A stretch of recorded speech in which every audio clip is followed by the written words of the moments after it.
Hi friend, welcome to PLC. बिल्टॉन programmer के लिए सी लैंग्वेज का ये सेकेंड एमसीक्यू है। इससे पहले भी मैंने एक एमसीक्यू डाला है। अब आप अगर नहीं देखें तो जाकर उसे जरूर देख लीजिएगा। चलिए देखते हैं इसमें किस तरह का क्वेश्चन है। इससे पहले वाला जो एमसीक्यू था ना, उसमें पूरे सी के सिलेबस से ही क्वेश्चन था। लेकिन इसमें मैंने कोशिश किया है कि जो शुरू का होता है, जिसे आप बोल सकते हैं बेसिक लेवल का, वहाँ से क्वेश्चन है। यहाँ पे वेरिएबल डिक्लेरेशन, कांस्टेंट, जो भी ये होता है, इक्वेशन इक्वेशन को सोल्व करना, मतलब मैथमेटिकल छोटा सा इक्वेशन हो या रिलेशनल इक्वेशन हो, रिलेशनल एक्सप्रेशन उसे बोल सकते हैं आप, या मैथमेटिकल एक्सप्रेशन हो, उसका क्या आउटपुट आएगा, इन्हीं सबसे रिलेटेड ये है। तो आप बोल सकते हैं बेसिक लेवल का है। तो चलिए हम लोग शुरू करते हैं सबसे पहले क्वेश्चन से। पहला जो क्वेश्चन है उसमें बोला कि not a valid variable name, not a valid variable name declaration. तो आपको पता है कि वेरिएबल का नाम क्या हो सकता है। वेरिएबल का नाम कभी भी शुरू नहीं हो सकता है डिजिट से, तो तीसरा हो जाएगा। इसमें डिजिट से शुरुआत है। अंडर स्कोर से शुरू हो सकता है, बीच में अंडर स्कोर हो सकता है। देख रहे हैं यहाँ पे भी अंडर स्कोर से शुरू है, उसके बाद ही आपको डिजिट है। लेकिन यहाँ तो शुरू में ही डिजिट है ना, तो इसी के लिए ये वैलिड नहीं है। दूसरा क्वेश्चन, ये भी काफ़ी आसान सा है। इसमें आपको बताना है कि आउटपुट क्या आएगा। एक छोटा सा कोड है, इस कोड को आपको थोड़ा सा एनालाइज करना है, फिर देखना आउटपुट क्या आएगा। तो यहाँ पे x एक वेरिएबल का इस्तेमाल किया गया है, जो वेरिएबल यहाँ पे डिफाइन किया ही नहीं गया है। मतलब वेरिएबल डिक्लेयर किए बिना वेरिएबल का आप इस्तेमाल कीजिएगा तो सी इसे गलत मानता है, आपको एरर दे देगा, कंपाइल टाइम एरर आ जाएगा। ठीक है। तीसरा क्वेश्चन है फॉर्मेट आइडेंटिफायर। देखिए format specifier, format identifier, access specifier, तीन चार नाम से इसे जाना जाता है। तो परसेंट आई की बात कर रहा है, तो परसेंट आई इंटीजर के लिए यूज किया था, इंट भी बोल सकते हैं आप। ठीक है। परसेंट डी, परसेंट आई, ये इंट के लिए इस्तेमाल किया जाता है। चौथा question, which of the following is a user defined data type. User defined data type, आप टाइप डेफ यूज करके अगर कोई डाटा टाइप बनाते हैं तो भी वो ये यूजर डिफाइंड हो गया। इनम का यूज करते हैं तो भी यूजर डिफाइंड हो गया। आप स्ट्रक्ट का यूज करते हैं तो भी यूजर डिफाइंड हो गया। यूनियन का यूज करते हैं तो भी यूजर डिफाइंड हो गया। तो यहाँ पे ऑल ऑफ द एबव हो जाएगा।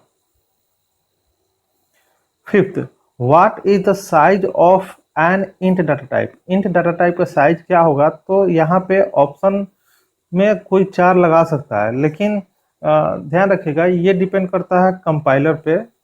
कंपाइलर या सिस्टम बोल सकते हैं। जो अगर 32 बिट का सिस्टम होगा तो 2 बाइट, अगर 64 बिट का सिस्टम होगा तो 4 बाइट। ठीक है। तो इसी के लिए यहाँ पे तीसरा सही होगा। चौथा, ये छठा जो क्वेश्चन है, इसमें आपको आउटपुट देखना है। तो आइए, कोड नीचे पड़ा हुआ है, यहाँ देखते हैं।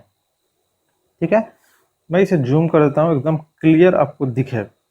देखिए अब इस कोड को आप जब रन कराइएगा तो आउटपुट के तौर पे आपको आएगा नॉट इक्वल।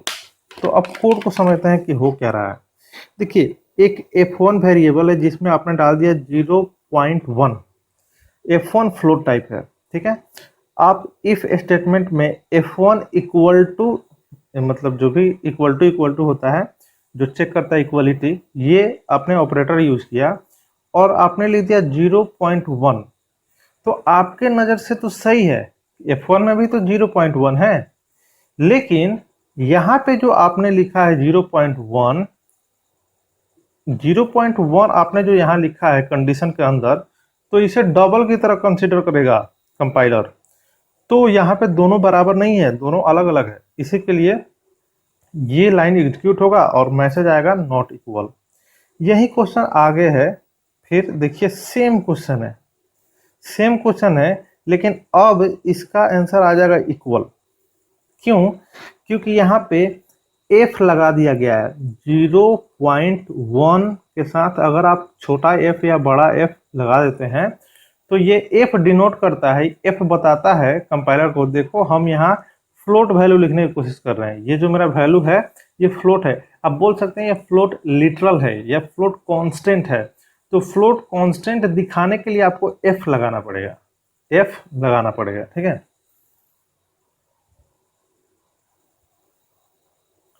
अब 8 नंबर क्वेश्चन पे आते हैं। ये जो 8 नंबर क्वेश्चन है, ये बोल रहा है कि which is correct with respect to the size of the data types. Data type के साइज के अनुसार इसमें कौन करेक्ट है, आपको इसका कॉम्बिनेशन ढूंढना है। तो सी नंबर सही होगा, क्योंकि कैर छोटा है, उससे बड़ा इंट है, उससे बड़ा डबल है, बाकी सब में थोड़ा गलत है ही, सही ऑर्डर में उसको सजाया नहीं गया है। आ जाइए 9 नंबर में। 9 नंबर में हम आते हैं तो देखते हैं यहाँ पे भी आउटपुट आपको दिखाना है। तो इसका आउटपुट देखिए क्या होगा। ठीक है, एक वेरिएबल है x जो कि फ्लोट टाइप है, इसमें आप असाइन कर रहे हैं a। तो देखिए एक कैरेक्टर आप असाइन कर रहे हैं, सिंगल कोट में a देने का मतलब है कैरेक्टर आप असाइन कर रहे हैं। तो आपको पता है कि अगर इधर कैरेक्टर टाइप वेरिएबल रहता तब तो a चला जाता, ठीक है, लेकिन इधर फ्लोट टाइप वेरिएबल है तो इसका स्काई वैल्यू जाएगा, इसमें क्या जाएगा, स्काई वैल्यू। तो 97 होता है स्काई वैल्यू, और साथ में 00 तो लग ही जाना है। क्यों लग जाना है 00? क्योंकि ये फ्लोट है, फ्लोट वेरिएबल है, तो फ्लोट में इसको कन्वर्ट करेगा ही। तो आउटपुट भी आपका यही देखने को मिलेगा 97। ठीक है, 97। चलिए 10 number, which of the data types has the size that is variable. ये थोड़ा सा क्वेश्चन उतना ढंग से इसको क्वेश्चन का लैंग्वेज सही नहीं लिखा गया, लेकिन हम इसका मीनिंग समझा देते हैं। यहाँ पे बोल रहा है कि जो डाटा स्ट्रक्चर ऑफ डाटा, जो भी आपको डाटा टाइप ऑप्शन में दिख रहा है वो वेरिएबल के साइज पे डिपेंड करता है। तो स्ट्रक्ट डाटा टाइप ही है जिसमें आप जितने वेरिएबल बनाए रहेंगे उसने उन सारे वेरिएबल के साइज को कैलकुलेट करके स्ट्रक्ट का साइज निकाला जाता है। ठीक है, तो इसका सही आंसर हो जाएगा B. 11 number, what will be the output. Output ढूंढना है। अब बताइए यहाँ पे आउटपुट क्या होगा। देखिए यहाँ पे एक वेरिएबल इंट टाइप है जिसका नाम है var। तो var जो वेरिएबल है ना, इसमें आप क्या डाल रहे हैं, आप इसमें डाल रहे हैं 0 1 0। ठीक है, आपको लग रहा है कि हम 10 डाल रहे हैं, लेकिन 10 के पहले आपने जो 0 लगा दिया है ना, तो ये 0 जिस वैल्यू के पहले रहेगा, जिस इंटीजर वैल्यू के पहले 0 रहेगा, तो उसे आपका कंपाइलर ऑक्टल समझता है। क्या समझता है? ऑक्टल। ऑक्टल को रिप्रेजेंट करने का यही तरीका है कि जो नंबर आप लिख रहे हैं उसके पहले एक एक्स्ट्रा 0 दे दीजिए, तो सी लैंग्वेज में कंप्यूटर उसको ऑक्टल ट्रीट करेगा। तो आप डाल रहे हैं ऑक्टल, ठीक है, ऑक्टल var। इस var वेरिएबल में ऑक्टल आराम से चला जाएगा। ये इंटीजर वेरिएबल ऑक्टल भी रख सकता है, बाइनरी भी रख सकता है, हेक्साडेसिमल भी रख सकता है, और डेसिमल तो रखता ही है। लेकिन आप जब यहाँ पे प्रिंट करा रहे हैं ना, तो ये %d आपने यूज किया है। तो %d क्या करेगा, var में के वेरिएबल को खींचेगा और बदल भी देगा, उसको इंटीजर में बदलने की कोशिश करेगा, मतलब डेसिमल में बदलने की कोशिश करेगा। तो ये 10 जो ऑक्टल में वैल्यू है ना, इसका डेसिमल वैल्यू होता है 8। तो आंसर हो जाएगा 8। अगर जो %d यहाँ पे लिखा हुआ है, थोड़ा सा हम इसको और डिस्कस कर देते हैं। आप अगर इसका आउटपुट चेक करना चाहते हैं तो आप अपने मोबाइल या कंप्यूटर में रन करा सकते हैं।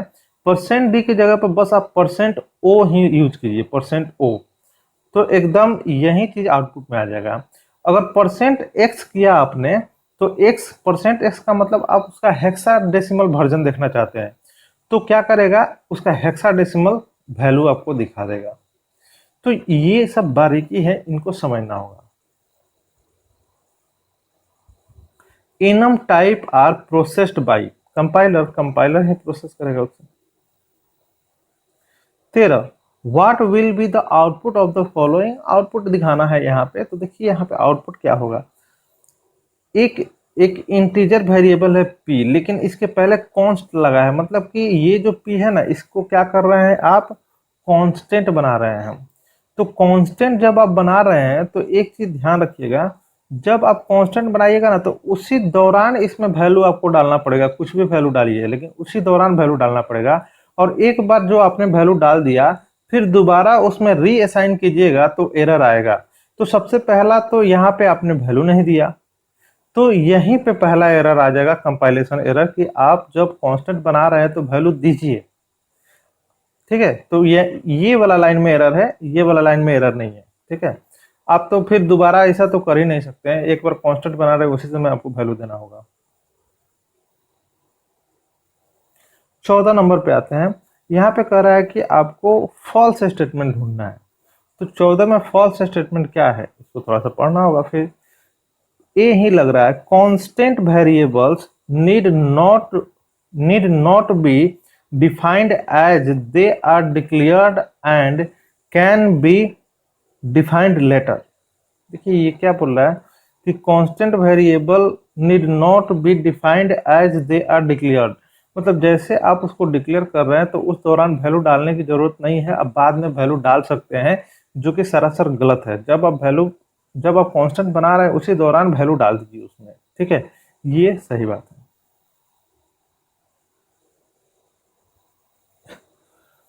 अब 15 पे आ गए हम लोग। देखिए 15 क्या कर रहा है, यहाँ पे भी आपको आउटपुट दिखाना है, ठीक है। तो यहाँ पे आपको एक लूप दिख रहा होगा, ठीक है, यहाँ पे एक लूप दिख रहा है। चलिए लूप पे तो बाद में आते हैं हम लोग। सबसे पहले एक आपको यहाँ पे दिख रहा है के वेरिएबल, फिर दूसरा भी वेरिएबल आपको दिख रहा है जिसका नाम है के, ठीक है। तो सेम नाम से तो दो वेरिएबल नहीं हो सकते हैं, लेकिन हो सकते हैं। किस सूरत में हो सकते हैं, जब इनका ब्लॉक ही अलग हो। तो ये जो कर्ली ब्रेसेस यहाँ से शुरू हो रहा है यहाँ बंद हो रहा है, इसके अंदर ये के बना हुआ है, तो ये चलेगा। मतलब एक ब्लॉक के अंदर दो एक ही नाम के वेरिएबल नहीं हो सकते, सेम ब्लॉक के अंदर, लेकिन डिफरेंट ब्लॉक में हो सकते हैं, ठीक है। तो ये बोल रहा है क्या ये विदाउट एरर रन कर जाएगा, यस ये विदाउट एरर रन कर जाएगा, तो इसका हो जाएगा ए। 16 पे आते हैं अब हम लोग। यहाँ पे कह रहा है कि कौन सा डिक्लेरेशन इलीगल है, कौन सा डिक्लेरेशन इलीगल है। तो एक तरह से देखा जाए तो स्ट्रिंग बनाया जा रहा है या एक कैरेक्टर टाइप एरे बनाया जा रहा है और उसमें वैल्यू डालने की कोशिश की जा रही है। ये पूरा का पूरा स्ट्रिंग एक वैल्यू डालने की कोशिश की जा रही है। तो पहला सही है, आप ऐसा कर सकते हैं। दूसरा भी सही है, आप ऐसा कर सकते हैं। तीसरा भी सही है, आप ऐसा कर सकते हैं, ठीक है। लेकिन आपका डी गलत है, ठीक है, आपका डी गलत है, डी आपका गलत है। लेकिन तीसरा में हमें थोड़ा सा डाउट लग रहा है, हालांकि ये चल जाएगा, ठीक है। तीसरा भी आपका सही है। आपको लग रहा होगा कि यहाँ पे साइज 20 दिखाया जा रहा है, लेकिन ये 20 कैरेक्टर से तो ज़्यादा बड़ा स्ट्रिंग है। लेकिन आप जब स्ट्रिंग डाल रहे हैं उस दौरान हो सकता है 20 को इग्नोर कर ले, जितना आप साइज दिखा रहे हैं उसी साइज का वो ले ले। लेकिन ये तो सरासर गलत है, डी सरासर गलत है, ठीक है। चलिए अब हम लोग आगे बढ़ते हैं 17 पे। कह रहा है विच of the following is not A pointer declaration. Pointer declaration कौन नहीं है, तो डी पॉइंटर डिक्लेरेशन नहीं है। देखिए ये तो पॉइंटर डिक्लेरेशन है ही, और एरे को भी पॉइंटर डिक्लेरेशन ही माना जाता है, ठीक है। एरे भी एक तरह का पॉइंटर डिक्लेरेशन ही होता है, मतलब उसके बैकग्राउंड में उसके अंदर एरे के अंदर पॉइंटर ही काम करता है एक तरह से। 18 नंबर क्वेश्चन, ये थोड़ा सा आधा उस पेज में है आधा इस पेज में है। चलिए कोई बात नहीं है, फिर भी हम लोग इसको पकड़ लेंगे। आपसे आउटपुट पूछा जा रहा है, ठीक है। तो यहाँ पे एक के वेरिएबल बनाया जा रहा है जो इंट टाइप है, एक फिर फ्लोट टाइप के वेरिएबल बनाया जा रहा है। लेकिन देखिए वो एक ही ब्लॉक में है, दो ब्लॉक में रहता अलग अलग तो चल जाता, लेकिन एक ही ब्लॉक में सेम नेम से दो वेरिएबल कभी नहीं हो सकता है, भले ही उनका टाइप अलग क्यों ना हो। तो ये कंपाइलेशन एरर आ जाएगा। 19 करा, यहाँ पे भी आपको फॉल्स स्टेटमेंट ढूंढना है, ठीक है। 19 में भी आपको क्या करना है, फॉल्स स्टेटमेंट ढूंढना है। तो इसका फॉल्स स्टेटमेंट आपका हो जाएगा C, a variable must be declared and defined at the same time. ये जो है ना, ये फॉल्स स्टेटमेंट है। ऐसा कोई बाउंडेशन नहीं है कि आप जब वेरिएबल डिक्लेयर कर रहे हैं उसी दौरान उसमें कुछ वैल्यू डिफाइन कर दें, ऐसा जरूरत नहीं है। वेरिएबल आप डिक्लेयर कर रहे हैं, बाद में वैल्यू डाल सकते हैं, ठीक है। लेकिन कांस्टेंट के केस में ये जरूरी है कि जब आप वेरिएबल डिक्लेयर कर रहे हैं उसी दौरान उसमें वैल्यू डाल दें, ठीक है। तो ये आपका सही आंसर हो जाएगा, ठीक है। अब बाकी जो भी है वो सब सही लिखा हुआ, उसको आप एक बार पढ़ सकते हैं। 20 a variable declaration in a function can be used in main. ये बात गलत है, फॉल्स। आप किसी फंक्शन में कोई वेरिएबल बना रहे हैं उसको मेन फंक्शन में यूज कर सकते हैं? नहीं, नहीं कर सकते हैं। जिस फंक्शन के अंदर आप वेरिएबल बना रहे हैं उसके लिए वो लोकल वेरिएबल हो गया, और लोकल वेरिएबल दूसरे फंक्शन में आप इस्तेमाल नहीं कर सकते हैं। हाँ, किसी फंक्शन से के बाहर अगर कोई वेरिएबल अगर आपने बनाया है तो वो ग्लोबल वेरिएबल कहलाएगा, तो उसे आप मेन फंक्शन या किसी और फंक्शन में यूज कर सकते हैं। 21 नंबर, यहाँ पे भी आपको आउटपुट दिखाना है, तो इसका आउटपुट क्या होगा? तो देखिए एक वेरिएबल है आई जिसमें -3 डाल दिया गया, ठीक है, और यहाँ पे मॉडुलस ऑपरेटर है। मॉडुलस ऑपरेटर देखिए -3 है, उससे क्या इंटीजर वैल्यू है ना, तो इंटीजर वैल्यू पर मॉडुलस ऑपरेटर काम करता है, तो ये काम करेगा, इसका आउटपुट आ जाएगा -1, ठीक है, मतलब रिमाइंडर के तौर पे -1 आएगा। -3 में जब आप 2 से भाग दीजिएगा तो रिमाइंडर के तौर पे -1 आएगा। अब यहाँ पे देखिए ये भी बहुत आसान सा क्वेश्चन है। आई में है 5 और आई को आप डिवाइड कर रहे हैं 3 से, ठीक है। अब 5 में जब 3 से डिवाइड कीजिएगा तो ये तो मॉडुलस ऑपरेटर है नहीं, ये तो डिवीजन है, ठीक है। तो एक क्वेश्चन देगा तो कितना है, 1 टाइम में जाएगा, ठीक है, तो 1 इसका आंसर होना चाहिए, इसका आंसर हो जाएगा 1। 23 पे आ गए हम लोग। चलिए 23 देखते हैं क्या कह रहा है। हाँ, यहाँ पे देखिए, यहाँ पे आपको मॉडुलस ऑपरेटर देखने को मिल रहा है, और ये जो वैल्यू है ना, ये वैल्यू दिख रहा है फ्लोट, डबल भी बोल सकते हैं आप इसे। इक्वेशन में कोई फ्लोट टाइप वैल्यू दिखे तो वो बाय डिफॉल्ट डबल ही होता है, तो डबल और फ्लोट पे काम नहीं करता है मॉडुलस ऑपरेटर, तो ये कंपाइलेशन एरर आ जाएगा, केवल इंट पे काम करता है वो। अब देखिए यहाँ पे जो है ना, ये इंक्रीमेंट डिक्रीमेंट वाला ये क्वेश्चन है, इसको सोल्व करना ना बड़ा मतलब कि टेढ़े टेढ़े खीर होता है ये, बहुत इसमें ना एक तरह से एक्सपर्ट लोग ही इसको बना पाते हैं। फिर भी मैं इसको एक बार एक्सप्लेन कर देता हूँ यहाँ पे होता कैसे है। और इंक्रीमेंट डिक्रीमेंट पे तो एक पूरा का पूरा सेशन ही होना चाहिए। देखिए ए में है, यहाँ पे ए में एक वेरिएबल बना देता हूँ, ए में क्या है, ए में है 3, ठीक है। तो इस इक्वेशन को सोल्व करने के लिए सबसे पहले इसका काम होगा, ठीक है। तो ये प्री इंक्रीमेंट है और ये पोस्ट इंक्रीमेंट है, दोनों दो तरह से काम करते हैं। प्री इंक्रीमेंट कहता है कि पहले हम वैल्यू को बढ़ा देंगे, सबसे लास्ट में असाइन कर लेना मेरा वैल्यू, ठीक है। तो इसका क्या करना है, पहले पहले मान लिया कि हम इसका काम कर रहे हैं, इसका काम हम पहले कर रहे हैं, तो ये वैल्यू को एक बढ़ा देगा, तो अब 3, ये 3 न रह के अब हो जाएगा 4, एक बढ़ा दिया, लेकिन अभी इसके जगह पे वैल्यू असाइन नहीं करना। अब आना है इस पर, ये कहता है कि मेरे लिए पहले वैल्यू असाइन कर दो, तो पहले वैल्यू असाइन कर दिए, फिर कहता है वैल्यू बढ़ा लो, अब वैल्यू बढ़ा लीजिए, अब क्या हो गया 5, अब हो गया 5। तो चलिए अब इन दोनों को सोल्व किया जाए, तो अब इसके जगह पर अब 5 रख सकते हैं। प्री इंक्रीमेंट कहता है कि पहले मेरा वैल्यू बढ़ा लो, असाइन मत करना। जो भी प्री इंक्रीमेंट है पहले कहता है वैल्यू बढ़ा दो, जिस वेरिएबल के पहले हम अगर प्री इंक्रीमेंट यूज किया गया उस वेरिएबल को पहले इंक्रीमेंट कर लो, इंक्रीमेंट कर लिया गया, और उसके बाद और भी जैसे कि ये ऑपरेटर है तो एक और ऑपरेंड होगा ना, पहले उसको भी चेक कर लो, उसके साथ जो करना है कर लो, फिर बाद में आकर हमको असाइन करना। तो देखिए यहाँ पे 5 असाइन कर दिए और यहाँ पे 4, क्योंकि पोस्ट इंक्रीमेंट है तो पोस्ट इंक्रीमेंट कहता है पहले हमको असाइन कर लो वैल्यू, बाद में बढ़ा लेना। तो 4 और 5 क्या हो जाएगा 9, तो एक तरह से क्या आ गया 9। अब बाकी का इक्वेशन मैं यहाँ लिख देता हूँ जो बच रहा है 100। चलिए ये बच रहा है, अब आ जाइए, अब ये इसका वैल्यू 5 हो चुका है और ये है प्री डिक्रीमेंट, ये कहता है पहले घटा लो, तो चलिए पहले घटा देते हैं, अब इसको 4 कर लीजिए। अब फिर अब तो इधर तो कुछ करना नहीं है, तो अब असाइन कर लीजिए वैल्यू, तो 4 यहाँ पे असाइन कर लीजिए, तो अब 9 और 4 कितना हो गया 13, तो इसका आंसर क्या हो जाएगा 13, मतलब इसका आंसर हो जाएगा बी। तो value of X, value of B, यहाँ पे बी होना चाहिए, ठीक है। चलिए value of B is 13।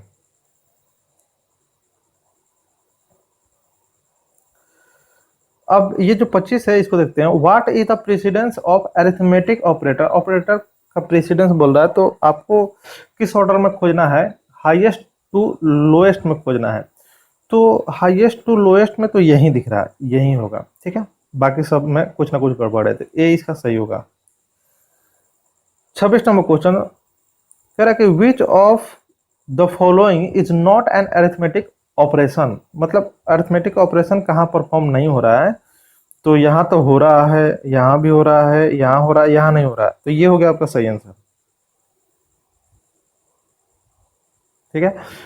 27 which of the following data type will throw an error on modulus operation. आपको पता होगा मॉडुलस ऑपरेशन पे हम फ्लोट नहीं अप्लाई कर सकते हैं। ठीक है, तो ये एरर दे देता है फ्लोट अगर यूज किया आपने तो। 28 पे अब हम लोग आ गए। चलिए 28 में आपको क्या करना है, आउटपुट देना है। तो ए में आपने डाल दिया 10 और बी में आपने डाल दिया 5.6, बी डबल टाइप है और एक सी इंट टाइप है। ठीक है, और ए प्लस बी आपने किया। ठीक है, ए प्लस बी आपने किया तो कितना आ जाएगा 10 पॉइंट नहीं सॉरी 10 और 5.6 ना है तो ये हो जाएगा 15.6। इस इक्वेशन से 15.6 तो आया, लेकिन फिर इसको आप असाइन कर रहे हैं सी में जो कि इन टाइप है, तो फिर ये काट देगा। फाइनल सी में क्या असाइन हो जाएगा 15, तो आउटपुट के तौर पे आपको बस आ जाएगा 15। ठीक है, और किसी फ्लोट वैल्यू को अगर आप इंट में असाइन करते हैं तो ट्रंकेट कर देता है, काट देता है उसको। 29। ठीक है, चलिए 29 को देखते हैं। यहाँ पे भी आपको आउटपुट दिखाना है। तो ये सब जो आपको दिख रहा है ना, इसमें क्या है ना, अरिथमेटिक ऑपरेशन भी हो रहा है और रिलेशनल ऑपरेशन भी हो रहा है। मतलब रिलेशनल ऑपरेटर भी है और अरिथमेटिक भी है। तो थोड़ा सा इसको ध्यान से सोल्व करना होता है। देखिए कैसे इसको सोल्व किया जाएगा। सबसे पहले ये ब्रैकेट के अंदर है तो पहले इसका काम करना होगा। तो बी का वैल्यू 5 और सी का वैल्यू 5, तो दोनों मिलकर क्या हो जाएगा 10। तो इन पूरे से क्या आ गया 10। अब ए का वैल्यू आप यहाँ पे रख दीजिए 10 और अब इस ऑपरेटर का काम कीजिए। 10 बराबर है 10 के, हाँ बराबर है। तो जब 10 10 के बराबर है तो आउटपुट के तौर पे क्या मिलेगा, मतलब इस ऑपरेशन से रिजल्ट क्या मिलेगा, ट्रू। और ट्रू को रिप्रेजेंट किया जाता है 1 से, तो फाइनली 1 किस में जाएगा, डी में। अब डी को प्रिंट कीजिएगा तो आउटपुट के तौर पे आपको 1 मिलेगा। लेकिन अगर ये फॉल्स हो जाता, किसी सूरत में फॉल्स हो जाता, मान लीजिए कि ए में 11 रहता तो फॉल्स हो जाता, तो यहाँ पे रिजल्ट आता 0, तो डी में जाता 0, तो आउटपुट के तौर पर निकल जाता आउटपुट, मतलब यहाँ पे सही आंसर हो जाता 0, लेकिन यहाँ क्वेश्चन के अनुसार 1 होगा। चलिए 30 पे हम लोग आ गए। यहाँ पे भी आपको आउटपुट बताना है, देख लेते हैं। ठीक है, अब यहाँ पे अगर देखा जाए तो लॉजिकल एंड और लॉजिकल और का यूज किया जा रहा है। ठीक है, लॉजिकल एंड और लॉजिकल और का यूज किया जा रहा है। तो आइए देखते हैं। देखिए यहाँ पे जेड है तो पोस्ट इंक्रीमेंट है, तो जेड का वैल्यू क्या हो जाएगा, पहले तो वैल्यू असाइन कर देना होगा। ठीक है, असाइन कर दिया, बाद में ये क्या हो जाएगा, बढ़ जाएगा। तो अब बाद में बढ़ा दीजिए तो ये हो जाएगा 6। ठीक है, अब फिर उसके बाद ये सब आपस में काम करेगा, लेकिन आउटपुट में तो जेड का वैल्यू प्रिंट किया जा रहा है। अरे तो छोड़िए ना, तो इसमें तो दिमाग ही नहीं लगाना, छोड़िए ए में क्या जा रहा है उससे कोई मतलब नहीं है। आउटपुट में जेड का वैल्यू पूछ रहा है, तो ठीक है जेड का वैल्यू तो 1 बढ़ जाएगा तो 6 हो जाएगा। ठीक है, लेकिन आप लोग इसको एक बार सोल्व करके ए का वैल्यू प्रिंट करने की कोशिश कीजिएगा। आप लोग क्या है, आप लोग को एक टास्क देते हैं, आप लोग को ए का वैल्यू यहाँ पे हम मान लीजिए कि एक कोड लिख देते हैं, प्रिंट एफ %d, और यहाँ पे हम प्रिंट कर रहे हैं ए, और इसका क्या आउटपुट आएगा ये आप लोग कमेंट में पेस्ट कीजिएगा, मतलब कमेंट कीजिएगा, कमेंट में ये रिजल्ट को जरूर कमेंट कीजिएगा। ठीक है, चलिए तो अब देखते हैं यहाँ पे ये है बिट वाइज ऑपरेटर। ठीक है, और बिट वाइज ऑपरेटर हम आप लोगों को जो ऑपरेटर पढ़ा रहे थे तो वहाँ पे इस बिट वाइज ऑपरेटर को हम वहाँ पे एक्सप्लेन किए थे। इसको लेफ्ट शिफ्ट बोलते हैं। क्या बोलते हैं, लेफ्ट शिफ्ट। तो देखिए क्या काम करेगा, पहले देख लेते हैं। एक्स में क्या है 1 है और जेड में क्या है 3 है। चलिए कोई बात नहीं, ठीक है, हालांकि जेड का कहीं इस्तेमाल नहीं किया गया, कोई बात नहीं। वाई एक वेरिएबल है जिसमें एक्स और लेफ्ट शिफ्ट 3 किया जा रहा है। तो पहले एक्स का वैल्यू क्या है 1, चलिए 1 हमने कर दिया, और इसको 4 बिट में लेके चलते हैं। 4 बिट में कम से कम लेके आ गए। अब आपको क्या करना है, लेफ्ट शिफ्ट 3 करना है, तो मतलब 3 बिट इसको शिफ्ट करना है। तो जब 3 बिट शिफ्ट कीजिए तो पहला दूसरा तीसरा, अब इस पोजीशन पर 1 को डाल दीजिए, तो बाकी इधर जो बच रहा है सब 0 हो जाएगा ना, इधर का 0 हो जाएगा। मतलब कि ये 1 पहले यहाँ पे था, अब इसको शिफ्ट करके इस इधर लाया गया, 3 पोजीशन इधर शिफ्ट हो गया। तो अब इधर बच गया 0, तो अब इसको कैलकुलेट जब कीजिएगा तो आ जाएगा 8, तो आउटपुट में आपको मिल जाएगा 8, क्योंकि इसका ये जो बाइनरी है इसका डेसिमल वैल्यू 8 ही होगा। तो जो भी बीट वाइज है ना वो बीट पे काम करता है, पहले बाइनरी में तोड़ा जाता है, फिर उसके बाद अब जो काम करना होगा लेफ्ट शिफ्ट राइट शिफ्ट वो करते रहिए। देखिए अब यहाँ पे जो है ना, यहाँ पे बीट वाइज एंड और बीट वाइज और का इस्तेमाल किया गया है। तो थोड़ा सा इसको सोल्व करने से पहले देख लीजिएगा प्रेसिडेंस किसका ज़्यादा है, पहले एंड का काम होगा कि पहले और का काम होगा, तो पहले एंड का काम होगा, क्योंकि एंड का प्रेसिडेंस ज़्यादा होता है और से। तो पहले एंड का काम करना होगा आपको। तो कैसे काम कीजिएगा देखते हैं। एक्स में है 0, ठीक है 0, इसको पहले हम सोल्व कर रहे हैं, थोड़ा सा जूम कर देते हैं, पहले हम सोल्व कर रहे हैं इसको। तो इसको सोल्व कर रहे हैं तो x का वैल्यू हो गया 0, y का वैल्यू है 2, तो 2 को हम कैसे रिप्रेजेंट करते हैं 1 0, तो इसके पहले भी 0 लगा दीजिए, ठीक है। और अब एंड ऑपरेशन आप परफॉर्म कर रहे हैं, तो एंड ऑपरेशन में क्या होता है, अगर दोनों 0 है तो 0, मतलब कोई एक 0 आ गया तो 0, तो यहाँ पे भी 0, तो इसका आउटपुट आ गया 0 0, इसका आउटपुट आ गया 0 0। अब देखिए अब इसके बीच में अब और ऑपरेशन होगा, तो यहाँ से आउटपुट क्या आ गया 0 0, तो चलिए 0 0 को हम इधर रख लेते हैं। जेड का वैल्यू क्या है 3, 3 को हम कैसे रिप्रेजेंट करते हैं 1 1 से। अब इनके बीच में कौन सा ऑपरेशन परफॉर्म कर रहे हैं हम, और ऑपरेशन, ये और सिंबल है, ठीक है, और मान लीजिए। अब और का मतलब क्या होता है, कोई एक ट्रू, तो ट्रू, तो यहाँ पे भी ट्रू, यहाँ पे भी ट्रू। अब इसका अब इसका अब यहाँ पे जो भी जा रहा है ए वेरिएबल में, मान लीजिए कि ए वेरिएबल है, ठीक है, तो ए वेरिएबल में 1 1 स्टोर हो गया, लेकिन ये 11 नहीं है, ध्यान रखिएगा बाइनरी में 1 1 है। अब ये ए को जब आप प्रिंट कर रहे हैं परसेंट डी के साथ, तो परसेंट डी का काम क्या है कि ये 1 1 को ले और बाइनरी में ये डेसिमल में बदल दे। परसेंट डी डेसिमल में बदलता है, डेसिमल में बदल देगा तो 3, इसका आउटपुट क्या आ जाएगा 3। फुल एक्सप्लेनेशन इसका हमने कर दिया, ठीक है। चलिए अब एक है ये, इसका क्या, इसका आप लोग इसको रन करा कर देख लीजिएगा कितना एक्सप्लेनेशन कराइएगा, ठीक है। इसका सही आंसर हो जाएगा। इसमें क्या करना है आपको, ठीक है, आउटपुट दिखाना है ना, इसको जब कीजिएगा ना तो इसका सही आंसर हो जाएगा, मतलब इसका एल्स पार्ट एग्जीक्यूट करेगा, ये हो जाएगा नो, ठीक है। इसको आप लोग रन करा के भी देख सकते हैं। चलिए 34, एक क्वेश्चन आप लोग के लिए मैंने छोड़ दिया, उसको रन करा के देख लीजिए। 34 देखते हैं। यहाँ पे ए में 10 है, बी में 5 है, सी में भी 5 है। तो इसको पहले क्या करना है आपको, पहले प्लस वाला काम करना होगा, फिर इधर काम करना होगा, ठीक है, क्योंकि प्रेसिडेंस पहले अरिथमेटिक ऑपरेटर का होता है, फिर रिलेशनल का। तो b प्लस सी, 5 5 10, ठीक है, 10 आ गया, और a का वैल्यू भी इधर 10 10 10 के बराबर है, हाँ 10 10 के बराबर है, तो d में फाइनली क्या चला गया 1, d को जब प्रिंट किया तो 1 आ जाएगा आउटपुट के तौर पे। 34 35 नंबर क्वेश्चन पे हम लोगों ने आ गए, हम लोग 35 नंबर पे आ गए। अब यहाँ पे कर रहा है कि which among the following is not a logical और रिलेशनल ऑपरेटर, ना ही लॉजिकल है ना ही रिलेशनल है, तो ये डी, ये असाइनमेंट है, ठीक है, असाइनमेंट है। 36 ये लास्ट क्वेश्चन है।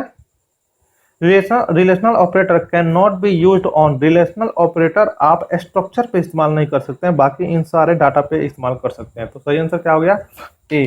अगर आपको ये वीडियो अच्छा लगा हो तो प्लीज जरूर कमेंट कीजिएगा और साथ में लाइक भी कीजिएगा, दोस्तों के साथ जरूर शेयर कीजिएगा। मिलते हैं नेक्स्ट वीडियो में कोई नेक्स्ट टॉपिक लेकर। चलिए बाय बाय।